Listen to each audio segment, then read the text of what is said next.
बोल प्रेडिक्शन की तरफ आगे बढ़ते हैं और देखते हैं कि आज सितारे क्या कह रहे हैं, क्योंकि कल जब हमने कनान चौधरी को लिया था अपने साथ लाइन पे तो उन्होंने बताया था कि हल्फ बर्दारी अभी थोड़ी सी मुश्किल लग रही है, लेकिन आज हमने शहबाज शरीफ ने हल्फ उठा लिया था। हमारे साथ आज मौजूद हैं शेख अजीम हनीफ मौजूद है हमारे साथ, वो भी एक फेमस एस्ट्रोलॉजिस्ट हैं। उनसे सवाल करते हैं। जी हनीफ साहब बताइएगा कि आपको क्या लगता है कि हमदा शहबाज बतौर वजीर आला किस तरह परफॉर्म कर पाएंगे, और जो ये एक कशमकश चल रही है कि उनको कुछ लोग एक्सेप्ट कर रहे हैं, स्पीकर नहीं कर रहे हैं, ये आगे क्या सिचुएशन बनेगी इस चीज की? जी मैं बिल्कुल बताता हूँ आपको। उसमें बात सिर्फ इतनी सी है कि हमजा शहबाज की हलफबर्दारी होनी ही थी, लेकिन प्रॉब्लम यही आ जाती है कि जो पीएम हमारे इस वक्त हैं, प्राइम मिनिस्टर शहबाज शरीफ साहब, उन्हीं का जो सारी गाइडेंस और वो सारी चीजें यहाँ पे चलेंगी। मेरा नहीं ख्याल कि हमजा शहबाज उतने ज्यादा अच्छी तरीके से परफॉर्म कर सके जितना अच्छा शहबाज शरीफ साहब एज ए सीएम परफॉर्म करते रहे हैं। सही।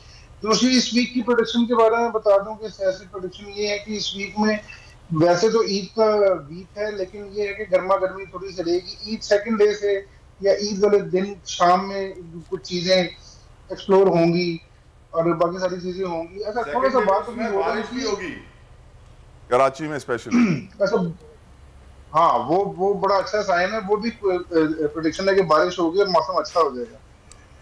सही जी, कंटिन्यू कीजिए अजीम साहब। अच्छा, दूसरी बात ये है कि अभी बात पहले भी हो रही थी और मुझसे एक और भी चैनल पे डिस्कस हुई थी। मैंने एक छोटी सी प्रेडिक्शन खान साहब के बारे में बड़ी दफा की है और बहुत दफा पर्सनली भी दो तीन दफा डिस्कस हुई है। खान साहब को मल्टी डायमेंशनल होते हुए टाइम लगेगा, वो चीजों को मैनेज नहीं कर पाए, वो बिल्कुल उस चीज को देखना पड़ेगा। लेकिन ये है कि उनके हॉरोस्कोप में ये चीज है कि उन्होंने इकट्ठे बहुत सारे महाल एक टाइम पे खोल लिए, तो वो उसको मैनेज नहीं कर पाए। उसकी उसकी वजह आप ब्यूरोक्रेसी पे डाल लें, किसी और पे डाल लें, पीडीएम पे डाल दें, बाकी सबको मौका मिल गया उनके खिलाफ बात करने का, उनके खिलाफ चलने का। तो इस वजह से ये नाकामी नहीं कह सकते इसको, ये ऐसी बात नहीं कह सकते कि उनकी नाकामी हो गई है या कोई ऐसी चीज हो गई है। लेकिन ये है कि जब आप सारे महाल एक दफा एक ही टाइम पे इकट्ठे खोलेंगे तो आपको कहीं ना कहीं से लूप होल मिल जाएगा, कोई ना कोई। और उनके हॉरोस्कोप में ये चीज सही। प्रॉब्लम है। एक सवाल है मेरा आपसे शेख साहब कि आपने ही जैसे कहा कि ईद के दूसरे दिन मजीद हम देखेंगे कि सियासत में कुछ मजीद चीज़ें एक्सप्लोर होंगी, तो मैं पूछना चाहूँगी यहाँ पे आपसे कि अगर खान साहब दोबारा से हुकूमत में आते हैं, क्योंकि उन्होंने ही, हम यही एक्सपेक्ट कर सकते हैं कि ईद के बाद उनकी तरफ से कोई कॉल है, उन्होंने 20 लाख लोगों को भी बुलाने का कहा है, जमा करने का इस्लामाबाद में, अगर उनको दोबारा हुकूमत मिली, वो दोबारा हुकूमत में आए, तो क्या वो बेहतर डिलीवर कर पाएंगे? मैंने मैंने पहले बात की कि उन्होंने डिफरेंट डिमेंशंस को जो है ना वो इकट्ठा स्टार्ट कर लिया था, और उनको ये कोशिश करनी पड़ेगी। अगर देखें दोबारा हुकूमत में आने के चांसेस, जिस तरह वो कॉल देते हैं और अवाम उनका साथ देती है और उनको सपोर्ट करती है, उनकी कॉल पे आते हैं लोग और वो सारा पूरा क्राउड अपना अपनी पावर शो करवाते हैं, तो उम्मीद तो यही है कि दोबारा आएंगे और दोबारा इसको चीजों को मैनेज। लेकिन प्रॉब्लम वहीं पे है, जैसे पहले डिलीवर नहीं कर सके। लाजिम बात है कि जब एक टीम नहीं अच्छा परफॉर्म करेगी तो उनको फिर दोबारा एक टीम अपनी शफल करके और नई टीम के साथ आना पड़ेगा। परफॉर्मेंस हो जाती है, परफॉर्मेंस हो सकती है, क्योंकि खान साहब केपेबल हैं इन चीजों के को परफॉर्म कर सकते हैं। लेकिन सिर्फ टीम की जरूरत है कि उनको टीम वर्क के साथ चलना पड़ेगा ना। अकेले खान साहब को अगर मैं कहूँ, क्योंकि मैंने बहुत दफा उनका हॉरोस्कोप डिस्कस किया है और उनको यही कहा कि आप केपेबल हैं, आप चीजों को मैनेज करना जानते हैं, मैनेज कर सकते हैं, लेकिन जब आपके साथ नीचे टीम परफॉर्म नहीं करेगी तो अकेले खान साहब क्या करेंगे?